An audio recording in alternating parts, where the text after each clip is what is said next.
helping you with the fight of your life. Eddie, my love. I think his overall concept of how he treats the disease and you and your family and your friends, he cares, they care, and they show it in everything that they do and say.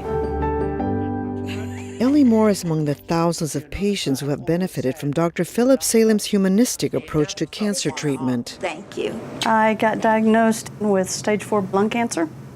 Since then, I've been doing chemotherapy, and now I'm on chemotherapy, immunotherapy, and targeted drugs. Immunotherapy is a new field of cancer medicine. Dr. Salem dares to try these new therapies because so many of his patients are out of other, more standard options. I've been in remission 3 times. But it is precisely his approach that he feels has saved lives. Most recently, we have come up with the idea of treating some of the difficult diseases to treat using the combination of immunotherapy plus chemotherapy plus targeted therapy. And we have seen very, very impressive results. It has taken him decades of research and a unique medical practice to get there. Knowledge is certainly the cornerstone of the treatment of the patient, but by itself alone is not enough.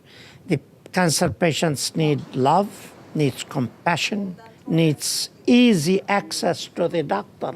Try to call a doctor nowadays and see what happens.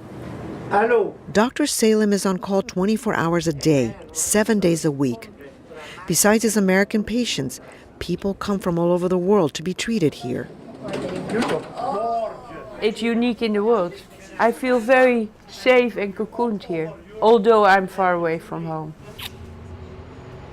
Dr. Salem goes to Italy 3 times a year to treat and meet patients, so she flew there to meet him.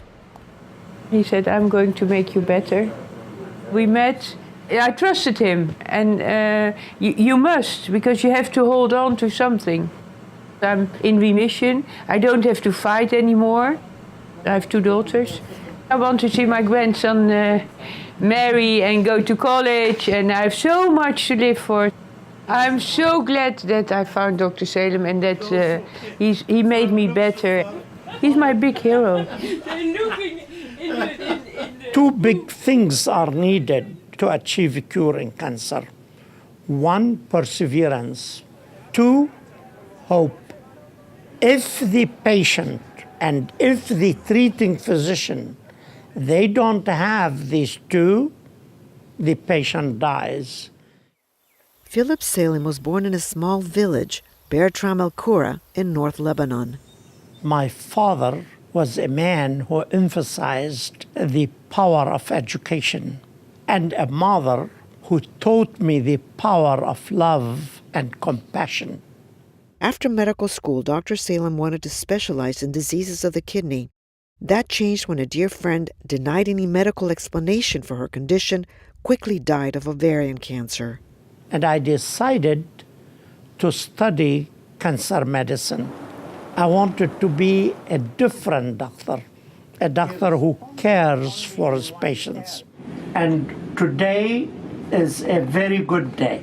A doctor who can give compassion, can embrace the patient with love. Dr. Baclini told me that his lungs are functioning better and can sit down and talk to the patient, alleviate his or her anxiety and fears. In 1968, he moved to the U.S. and trained with some of the top pioneer oncologists in the field, first at Sloan Kettering in New York, followed by MD Anderson in Houston. When I finished my training in 1971, I returned to Beirut and I established the first cancer treatment and research program in the Arab world. That was at the American University of Beirut. One of the many doctors he has trained is Dr. Khaled Jabouri.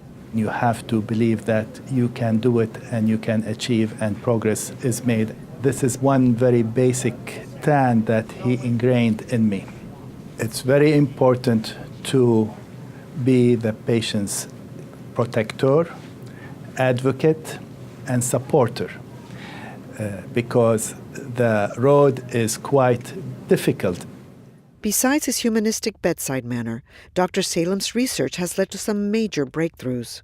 In the year 2005, the Nobel Prize was given to 2 Australian doctors who proved that a recurrent infection in the stomach would eventually produce stomach cancer. The Cancer Journal displayed on the cover my research to emphasize that the first evidence that a recurrent infection in the gastrointestinal tract will eventually lead to cancer was work done by us. The second concept that I introduced was the fact that sometimes when the cancer is limited to an organ, you may put a catheter directly in the blood vessel that feeds that organ and give the chemotherapy there, whereby you can give a higher dose of chemotherapy to the organ than to the rest of the body. But here I was one of several other people who did this kind of research. Hey, Dr. Salem, good afternoon. We have Mauricio and his wife, Gabriella. Dr. Salem felt it was important to get a quick assessment on what this therapy was doing. Dr. Salem also uses a unique approach in collaborating with his radiologists. A lot of physicians, it's enough for them to get a report from me. And so they read my report. If they have a question, they call me. With Dr. Salem, he tries to go a little bit further than most. Not just Dr. Salem and I review the images, but we review the images with his referring doctors. We review the images with the patients. If they have questions, they can ask me directly, what do I think? Let me examine. At the same time that he's enriched the lives of his patients and the people he's worked with, he's enriched my life. It's really refreshing to work with someone who is focused on patients in a truly compassionate, empathetic manner. And this collaboration is something he and his staff are totally committed to. Each day he meets with each of his colleagues to discuss each patient. And his caring goes beyond his own patients. Carla Plasencia was 2 years old in critical condition and dying, having suffered a stroke, meningitis, and then cancer. Her parents admitted her to the intensive care unit of Herman Hospital. Even though Carla wasn't Dr. Salem's patient, he took an interest after her mother pleaded for help. We arrived to his office, and he was there, very kind, very nice, and he told us, "Why are you telling me you haven't even seen the doctors?" He took his phone, he called, and then he hung up and he told us, "You are going to arrive right now to the Herman Hospital. If there is no 2 doctors at least waiting for you in the entrance, you call me again." Carla survived, and today, in Dr. Salem's honor, the girl's family created a foundation in Mexico to financially aid children who are battling both cancer and poverty. Dr. Salem takes great pride in being the Director Emeritus of Cancer Research at Baylor's St. Luke's Medical Center in Houston. It's a lasting tribute to his leadership and vision in the field of oncology. And this year, to honor his contributions to cancer medicine and research, St. Luke's held its first inaugural Salem Lecture. I've learned that there's nothing more noble, nothing more grand than salvaging life. To give life is the highest level of giving.